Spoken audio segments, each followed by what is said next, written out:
pieredzēju Amerikā.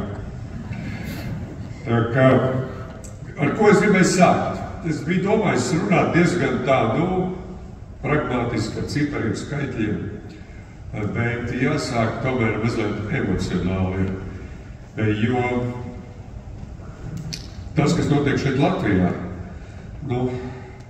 kā lai to pasaka? Kaut arī attiecībā uz to, kāda informācija, kādu urbuli te pumpē augšā mūsu tā saucamie viedokļa līderi par Trumpu. Prātam neaptveram vienkārši, bet nekas laiks viss saliks pa vietām. Man ir kabatā tāda apliecība. Tā ir politiski represētas personas apliecība.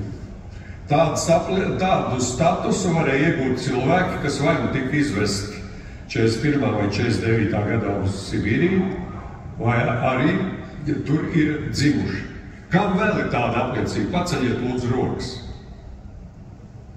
Tu redz ainām? Vēl viena, jā. Viena roka. Un te ir atbilde. Kāpēc mani politiski represēto vajā tādi turbopatrioti kā Liana Lāga un vispārējie? Un atļaujās saukt mūs par Kremļa aģentiem, jā? Prātam neaptveram vērtību pagrieziens, prātam neaptverams. Tā kā, bet nekas, mēs tiksim ar viņiem visiem galā.